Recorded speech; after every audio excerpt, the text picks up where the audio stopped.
What's going on, everyone? Welcome back. Today we've got another NFL mock draft version 2.0 pre-free agency edition.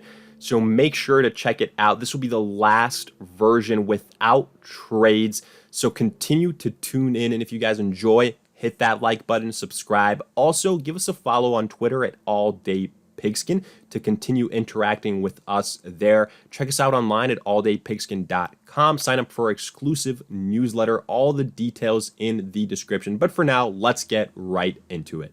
With the first pick overall, the Jacksonville Jaguars select quarterback Trevor Lawrence. And this continues to be the biggest slam dunk in the entire NFL draft.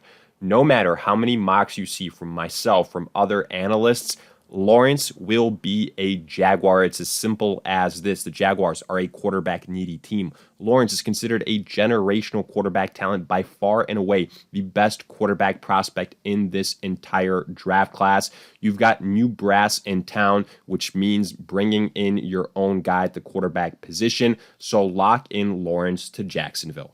Next to number 2, the New York Jets select quarterback Zach Wilson, and 1,000% the way this pick goes will be determined by what the Jets decide to do with Sam Darnold. If they decide to hold on to him, then this pick will be either an offensive lineman or a wide receiver, since there really isn't a defensive prospect that's worthy of the number 2 overall pick. But if you guys have been monitoring the situation with the Jets and kind of reading between the lines, while they've said they're going to listen to trade calls for Sam Darnold, again, there's a new head coach in town there as well. That means going with a hand-picked guy of your own, especially at the quarterback position. So for those reasons, we tend to think that this will be their next quarterback of the future. And as things stand right now, we give the ever so slight edge to Wilson over Fields because we see him as that more prototypical NFL passer. At number 3, the Miami Dolphins select offensive lineman Penei Sewell. And for the longest time, I've had a wide receiver slotted here, whether it's Jamar Chase or DeVonta Smith. Usually Smith because of the Alabama connection with Tua. But switching things up a little bit because offensive lineman is just as big of an area of need for the Miami Dolphins. And there's been more and more sentiment potentially coming out of Miami about an offensive lineman going here with a 3rd overall pick. And when you consider maybe the drop-off that there is after the top 2 offensive linemen, maybe top 3, and where the Miami Dolphins select with their next first-round pick versus the drop-off in wide receiver talent, then a case can definitely be made about going offensive lineman first, then wide receiver. So for that reason, Sewell is the selection here. At number 4, the Atlanta Falcons select quarterback Justin Fields. And you could argue that this is truly where the 2021 NFL draft begins in terms of teams going in a number of different directions, because the Falcons could do a number of different things. They could trade down. That's a very real possibility. But again, since this mock draft is excluding trades, they're staying put and they're going their top offensive player available, specifically at the quarterback position, because we know that Matt Ryan's time in Atlanta probably ticking down faster than anticipated. So why not get your next future franchise quarterback? Matt Ryan can be the bridge for him. Fields is arguably that next best available quarterback after Wilson. You can make a case for Trey Lance, but I do think Fields not quite as raw as Lance. So for that reason, he gets the nod there. And again, too early to be selecting a defensive prospect. Other positions, maybe you could be looking at wide receivers, something like that. But again, considering the importance of the quarterback position and the fact that how often are the Falcons going to be selecting top 5 overall in the future, going quarterback here just makes too much sense. At number 5, the Cincinnati Bengals select offensive lineman Rashawn Slater. And in terms of team and positional needs, the Bengals and offensive lineman has to be one of those combinations that's right at the top of everybody's draft list for 2021, because we saw firsthand what happened to Joe Burrow last season. Even though you've got a future franchise quarterback, that's not worth a damn unless you can protect him. You don't want another Andrew Luck situation on your hands. So for the sake of your team, for the sake of your quarterback, this pick has to be an offensive lineman. Whether it's Penei Sewell or Rashawn Slater, I think both of those choices the Bengals would be ecstatic with. I personally have Slater as my number one overall offensive lineman just because I think he is a little bit more flexible in terms of what position he can play. But that doesn't matter. Both choices would be great here. And as things play out in this specific mock draft, Slater is the selection for the Bengals. With the 6th pick overall, the Philadelphia Eagles select wide receiver Ja'Marr Chase. And now we can officially say goodbye to the Carson Wentz era in Philadelphia, which of course opens up the question, what does this mean for the Eagles and this pick? Well, there's some people out there that might try and convince you that the Eagles are considering quarterback heavily here, but we think that is the furthest thing from the truth. Because let's not forget, the Eagles invested heavy draft capital in Hurts just last season, and it doesn't make any sense to introduce unnecessary quarterback competition here. It's not like Hurts was a quarterback that started all last season. His sample size wasn't that large, so you need to see what you have in him if you are the Eagles. And the way to do that is surround him with pieces, with weapons. Chase definitely fits that role, regarded as the number one overall wide receiver prospect in this draft class. And with the names that are going to be leaving Philadelphia at that position, Deshaun Jackson, likely Alshon Jeffrey as well, you need another weapon there. Chase fits the bill. Next, number 7, the Detroit Lions select wide receiver DeVonta Smith. And if this pick is on the offensive side of the football, because it could very well be a defensive play, we're right around that range where you could go linebacker or cornerback, and those are needs for the Lions. But again, if it is an offensive playmaker, which is just as big of a need for the Lions when you consider that Kenny Golladay, Marvin Jones, and Danny Amendola, none of those guys are guaranteed to return, then this pick almost certainly has to be a wide receiver. Now, there's other factors to consider here, like obviously free agency, potentially a franchise tag for Kenny Golladay, but since we haven't gone to that point in time yet, we're going wide receiver via the draft, and DeVonta Smith is that next guy up. With the 8th pick overall, the Carolina Panthers select quarterback Trey Lance. And the Panthers are definitely one of these teams, similar to maybe Washington or the Chicago Bears, where unless they land a quarterback in free agency, there is a very high likelihood, almost a guarantee, that they will select one in the draft. We know the Panthers missed out on the Matthew Stafford sweepstakes, and we know they've been rumored to land Deshaun Watson, but we personally don't think Deshaun Watson gets moved, and even if he does, there's no guarantee it will be to the Panthers. So for that reason, the Panthers need to have a backup plan, and in this case, it is Trey Lance, the next best available quarterback, and he's a guy that does have a somewhat low floor. He's a bit raw, but he also has a very high ceiling. And we know Teddy Bridgewater is not the answer long-term for the Panthers. He could, however, be a bridge quarterback for whoever they bring in. So even though Lance is a bit raw, a bit unpolished, this wouldn't be a terrible landing spot for him with the Panthers, and it is a huge area of need for them as well. At number 9, the Denver Broncos select cornerback Caleb Farley. And I continue to go back to the defensive side of the football here for the Broncos because at this point in time, the top quarterbacks are all going to be gone. Wide receiver-wise, you've got a lot of talent already. Same with tight ends, same with running back as well. And we know Fangio is a defensive-minded head coach. So for that reason, the Broncos more than likely are going to be picking on that side of the football. Now, yes, they've said that Von Miller is a guy that they would like to retain long-term. We'll see if that's the case or not. If not and something changes, this pick could very well be an edge or a linebacker. But in the meantime, the secondary is a huge area of need, and Caleb Farley is our top-rated cornerback. So for that reason, he is the selection here for Denver. At number 10, the Dallas Cowboys select offensive lineman Christian Darrisaw. And I continue to think that this pick will either be an offensive lineman or somebody in the secondary. But I give the edge to offensive line because I simply continue to believe that it has a bigger impact on your football team. It's going to go a long way in protecting your future franchise quarterback, opening holes up for the rushing attack, and then giving extra time for your quarterback to find your wide receivers. And we've seen the Cowboys build their team via that strength before, so it shouldn't be a shock for them to try and do it again. Now, the question here becomes what happens if Slater and Penei are both unavailable and there's a big gap between the next best offensive lineman for the Dallas Cowboys? Then in that scenario, you might see a cornerback here. But in our eyes, there's not that big of a drop off between Darrisaw and then, Slater or Penei. So that is the selection for the Dallas Cowboys.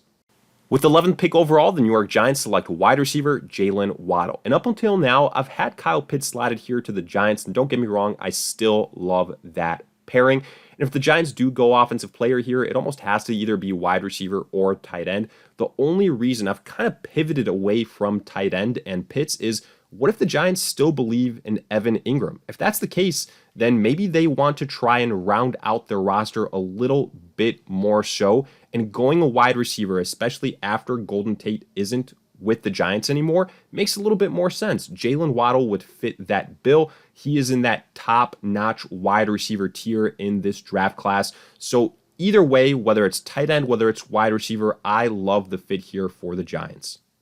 At number 12, the San Francisco 49ers select cornerback Patrick Surtain. And I continue to believe that the two most likely positions here for the 49ers are either cornerback or offensive lineman. Now, some people might say, look out for a quarterback, look out for the 49ers trading up, but I don't think it's that likely. You've heard Lynch come out and say that as long as Jimmy Garoppolo is healthy, then he believes in him. So with that being the case, you focus on those other areas of need. We've had cornerback as a pairing for the 49ers for a long time. Richard Sherman, very, very, very low chance that he's back with the 49ers. He said it himself. So for that reason, you need someone to replace him. Insert Patrick Surtain. At number 13, the LA Chargers select Kyle Pitts, and a bit of a big-time shift from what we previously had for the Chargers, specifically offensive linemen, which I still do believe is an area of need. But Kyle Pitts is someone that's very intriguing if he's available here, and if Hunter Henry doesn't return or is demanding too much money from the Chargers during the offseason, because that will mean there's going to be a huge hole to fill at that position for that offense and for your young quarterback that really depended on his tight end. And Kyle Pitts is someone you could insert from day one. He's a plug-and-play guy. You could argue he's just as good as Hunter Henry, if not better. I mean, the guy, if he was a wide receiver, I even hate to call him a tight end, because he is so athletic. He's so versatile. He should just be labeled a pass catcher. I would have loved this fit for the Chargers. At number 14, the Minnesota Vikings select Kwity Paye, defensive end. And for the Vikings, again, there's a lot of holes here. They could go a number of different directions, whether it's offensive line, whether it's pretty much any position on the defense, from defensive line to linebacker to secondary.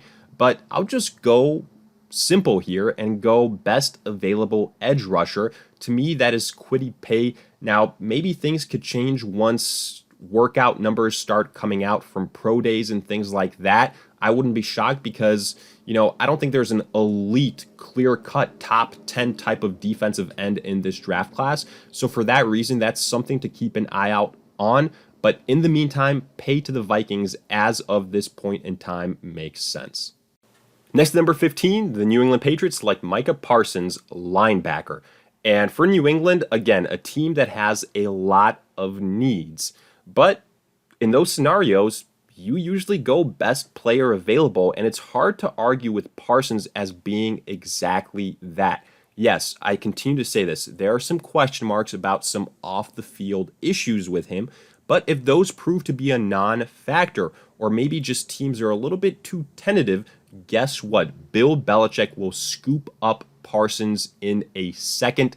He is the exact type of player that maybe just needs a little bit extra motivation to stay kind of focused and out of trouble. Bill Belichick can do that. New England can do that. It's a proven place where guys kind of shape up, and Parsons would be a great value for New England and a great need as well at this point in time.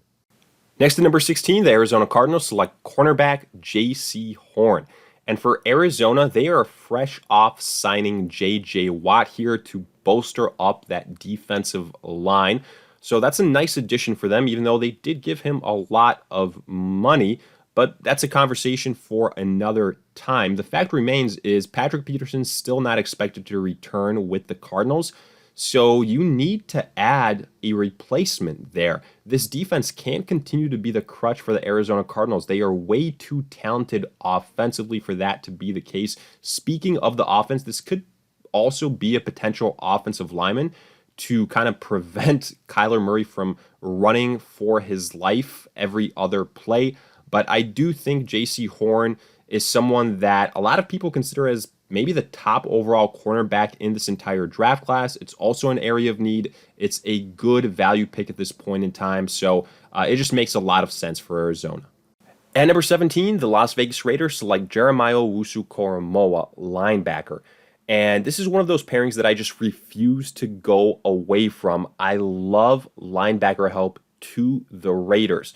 This pick almost certainly has to be on the defensive side of the football first and foremost. And when you consider what help is available in the secondary on the draft board and defensive end, when there's not a clear-cut number one guy, why not go with someone that is rock solid, a position that the Raiders have been trying to upgrade for years now and successfully? Owusu-Koromoah is a day one starter for them and can captain that defense in the right direction. At number 18, the Miami Dolphins select wide receiver Rashad Bateman. And make no mistake about it, Bateman is someone that not enough people are talking about. By far our favorite wide receiver in this draft class. He belongs in the Jamar Chase conversation. That's how much we think of Rashad Bateman.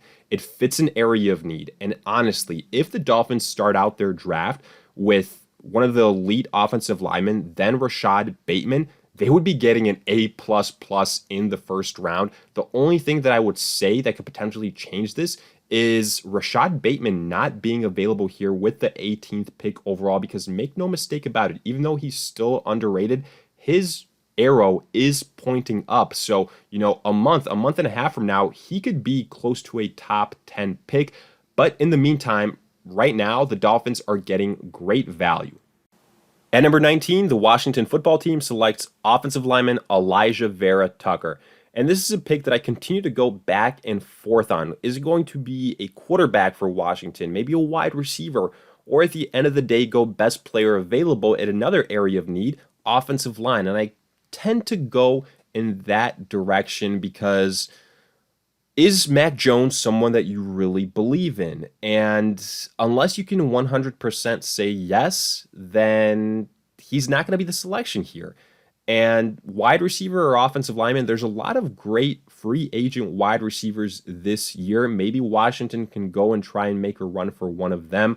Offensive line, though, at some point in time, you want to have that positional group taken care of for whenever you do get that franchise quarterback. And I do believe Washington is doing exactly that with this selection. At number 20, the Chicago Bears select quarterback Mac Jones. And the Bears, along with probably the Panthers most so, are one of these teams. If they don't land a quarterback in free agency, they're going to have to get one in the first round of the draft, just because, especially for Chicago, the way they've positioned themselves behind the 8 ball with that position. Don't get me started on a Mitch Trubisky or Nick Foles. Both guys are not the answer long-term for the Bears or for anyone in the NFL. Now, other positions you can consider here, wide receiver or offensive lineman, if the Bears add a quarterback. Because, Allen Robinson, are you going to franchise tag him or not? If you don't, that's a huge area of need. Offensive line is a huge area of need regardless. So that's the way that I would rank these positions in terms of need. Quarterback, offensive lineman, probably number one, followed by wide receiver. Next at 21, the Indianapolis Colts select offensive lineman Samuel Cosmi. And the big thing that's changed since the last time we came out with our mock draft is now the Colts officially have, presumably, a future franchise quarterback in Carson Wentz being reunited with Reich. So now that means the Colts can just focus on their next area of need, and that is by far offensive lineman. And I do think Cosmi is the next best available offensive lineman. Obviously, after the retirement of Costanza, there is a hole at that position. At the end of the day, I think going offensive lineman for the Colts is a slam dunk. The only question is exactly which prospect will it be, and that'll just come down to their personal big board. But make no mistake about it, offensive lineman help to the Colts is almost a done deal in the first round. At number 22, the Tennessee Titans select defensive tackle Christian Barmore. And this pick almost certainly has to be a defensive player for the Titans, but specifically on the defensive line, because that's where the issues began for them last season.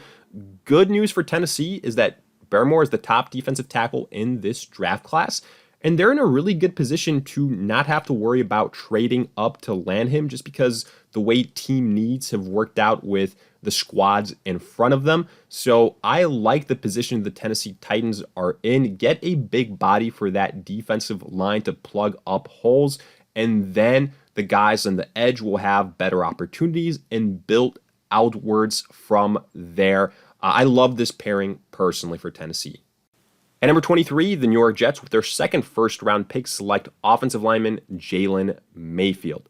And for the Jets, assuming they can go quarterback with their first pick, they could go a number of different ways here, whether it's wide receiver, offensive line, defense, specifically somebody in the secondary. All those areas make a lot of sense. So this is really a pick that's kind of tough to nail down, but I'll go with the tried and true strategy of once you get your future franchise quarterback, bring in guys that can protect him, because other than Mekhi Becton, the Jets have nobody on that offensive line. It is bad. They need a complete overhaul of pretty much 4 other players. So for that reason, Mayfield or whoever is their next best available offensive lineman makes a lot of sense.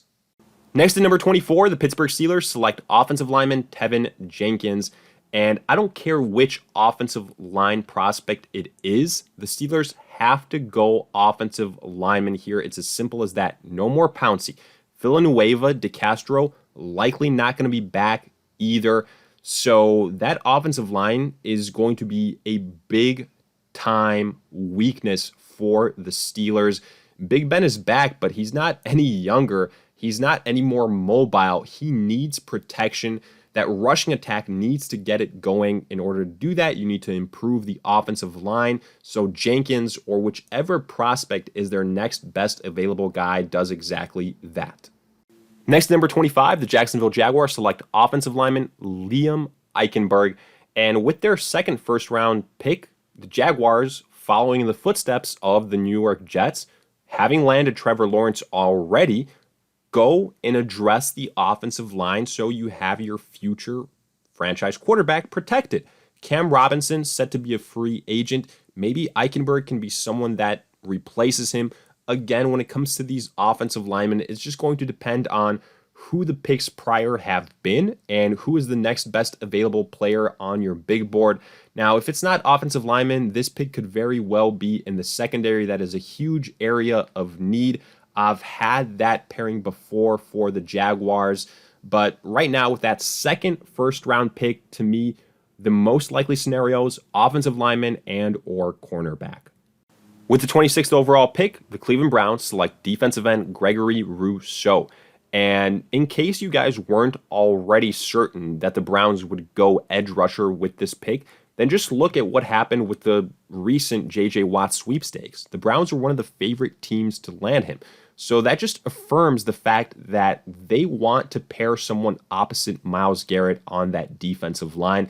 It makes a lot of sense. And guess what? Rousseau, or whoever they go with, but I do think Rousseau as a top 3 edge rusher in this draft class is going to be younger and, more importantly, a lot cheaper for the Browns. So just go ahead and pencil in defensive end help for Cleveland as of right now. At number 27, the Baltimore Ravens select wide receiver Rondale Moore. And I really do think that the Ravens need to get Lamar Jackson some help at the wide receiver position.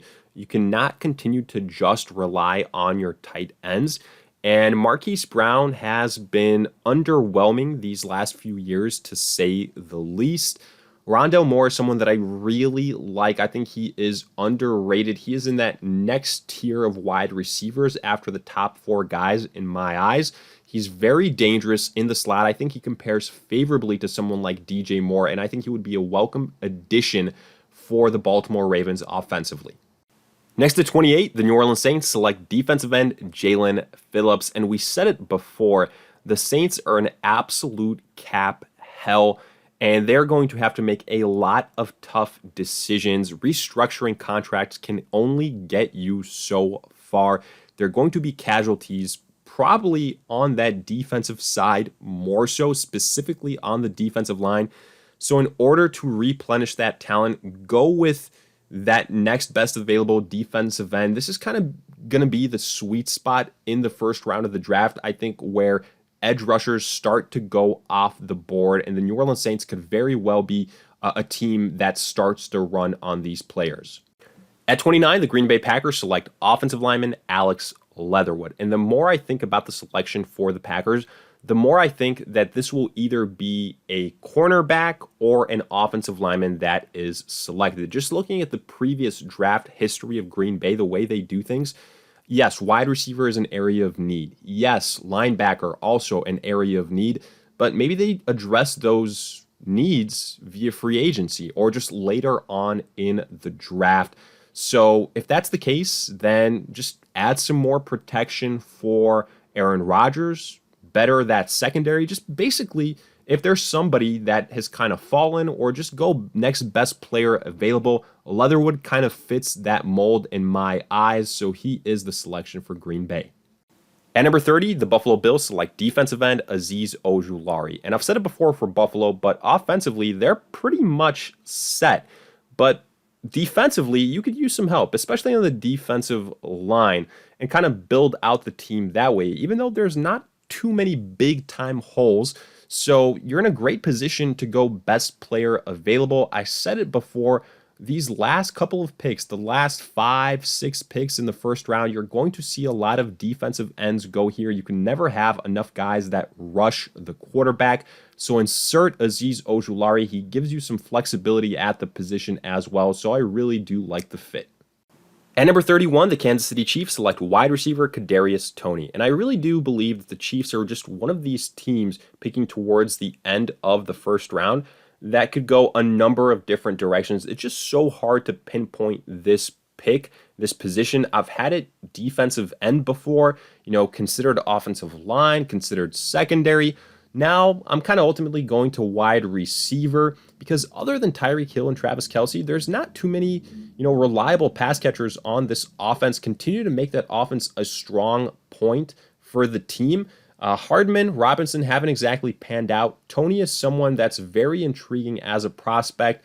It seems like the NFL draft crowd is kind of split on him. He's very high ceiling, but somewhat low floor. I do think he's someone that maybe a little bit more raw, in a great position in Kansas City. They can kind of take a risk on him and see if he pans out. And if he does, it could really work out well for them in the future. With the final pick in the first round, the Tampa Bay Bucks select defensive end Joseph Ossai. And for the Bucks, I love a selection here on the defensive line, a player that kind of has flexibility to be an edge rusher, maybe a linebacker type of guy. And Ossai fits that bill because in terms of need, the Bucks, look, JPP isn't getting any younger. Shaq Barrett is someone that's going to be a free agent, and there's no guarantee that you retain him. So Ossai, young, inexpensive, and he's got positional flexibility. I would love this fit for the Bucks. So with that, we wrap up this mock draft version 2.0. And as always, let us hear it in the comment section. Did you agree, disagree with these picks? What do you want your team to do in the first round of the NFL draft? And if you guys enjoyed, hit that like button, subscribe. Also, give us a follow on Twitter at AllDayPigskin to continue interacting with us there. Check us out online at alldaypigskin.com. Sign up for a free newsletter for exclusive content. All those details in the description. But for now, we'll see you guys in future videos.